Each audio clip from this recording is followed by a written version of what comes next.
One, two, three, let's go!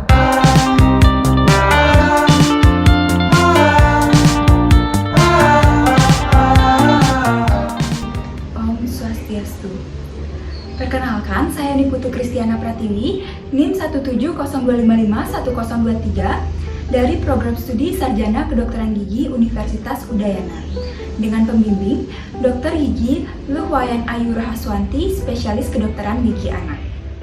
Pada video ini, saya akan melakukan proses ekstraksi gigi permanen 16. Video ini akan menjelaskan mengenai yang pertama yaitu armamentarium yang akan digunakan, yang kedua teknik anestesi yang akan digunakan, yang ketiga proses ekstraksi, yang keempat yaitu instruksi pos pencabutan, dan yang terakhir yaitu resep yang akan kami berikan. Alat pelindung diri yang dimulai dengan penggunaan masker terlebih dahulu, kemudian dilanjutkan penggunaan handscoon.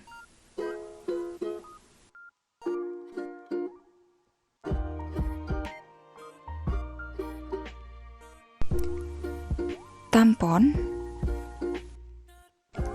cotton pellet, povidone iodine, anestesi topikal berbentuk gel dengan cotton tip aplikator, ampul berisi cairan anestesi serta siring, alat OD yaitu pinset, kaca mulut, serta sonde, desmotom curve untuk memisahkan perlekatan jaringan lunak dari gigi, straight elevator yang digunakan untuk meluksasi gigi dengan bagian konkav yang akan kontak dengan sisi mesial dan distal akar gigi. Tang ekstraksi mahkota gigi permanen rahang atas regio kanan. Pada tang ini memiliki bag yang runcing pada sisi bukalnya. Bone file yang digunakan untuk mengasah tulang yang tajam dan menonjol setelah proses ekstraksi. Model gigi. Posisi pasien.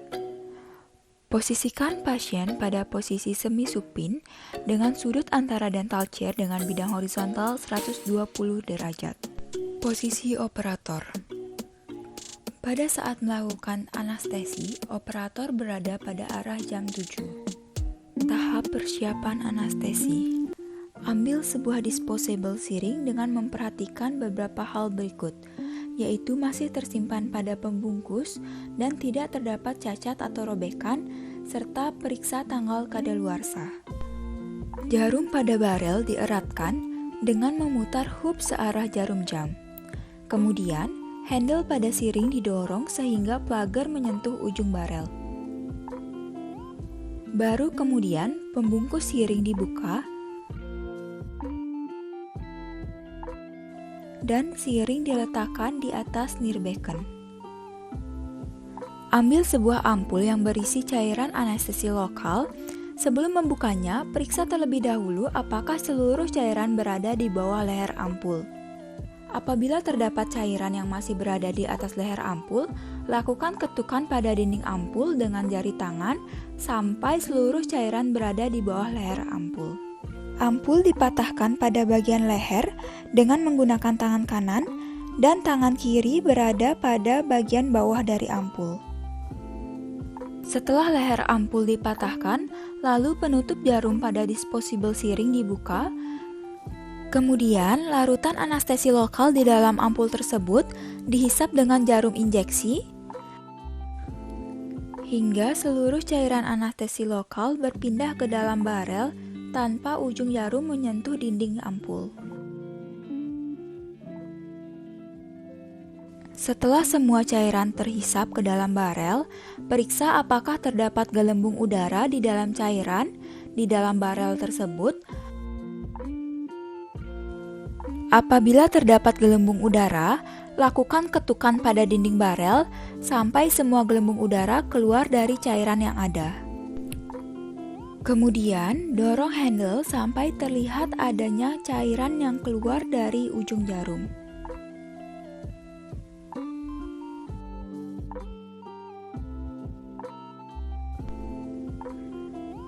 Setelah itu, penutup jarum dipasang kembali dengan hati-hati, jangan sampai ujung jarum menyentuh penutupnya.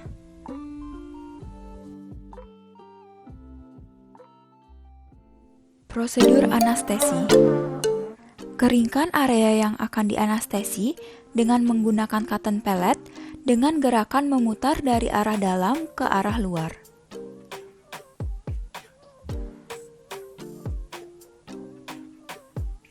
Sterilisasi daerah kerja dengan menggunakan povidone iodine pada cotton pellet pada daerah yang akan dianestesi dengan gerakan memutar dari arah dalam keluar.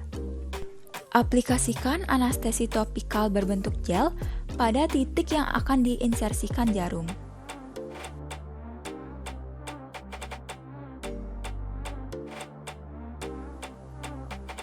Insersikan jarum di depan foramen palatinus dengan cara menarik garis kayal pada tepi gingival gigi M2 dan M3 terhadap garis tengah palatum. Lakukan aspirasi, apabila negatif deponirkan sebanyak 1 cc cairan anestesi secara perlahan untuk menghindari gelembung. Teknik anestesi blok palatinus maius bertujuan untuk menganestesi nervus palatinus maius yang mempersarafi daerah palatal dari gigi-gigi posterior. Setelah itu dilanjutkan untuk melakukan teknik anestesi infiltrasi pada bukal gigi 16. Infiltrasi dilakukan 2 kali, yaitu pada akar bagian mesial untuk nervus alveolaris superior medius, kemudian dilanjutkan di bagian distal untuk nervus alveolaris superior posterior. Retraksi pipi pada daerah yang akan dianestesi untuk meningkatkan visibilitas. Injeksikan jarum pada daerah mucobuccal fold, yaitu pada pertemuan mukosa bergerak dan tidak bergerak, dengan bevel jarum menghadap ke tulang dan sejajar dengan sumbu gigi. Lakukan aspirasi, apabila negatif, deponirkan sebanyak 0,5 cc untuk menganestesi nervus alveolaris superior medius secara perlahan. Dilanjutkan infiltrasi pada akar distal gigi 16. Insersikan jarum pada mucobuccal fold. Aspirasi, apabila negatif deponirkan sebanyak 0,5 cc untuk menganestesi nervus alveolaris superior posterior. Kemudian lakukan masas mukosa secara perlahan. Periksa apakah larutan anestesi sudah berjalan dengan baik dengan menggunakan sonde pada daerah gingival bukal dan gingival palatal dari pasien.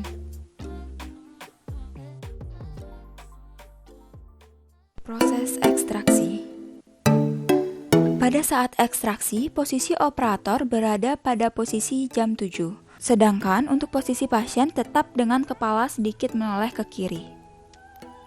Pertama, lakukan pemisahan perlekatan jaringan lunak dari gigi dengan menggunakan desmotum curve terlebih dahulu pada daerah bukal dan palatal.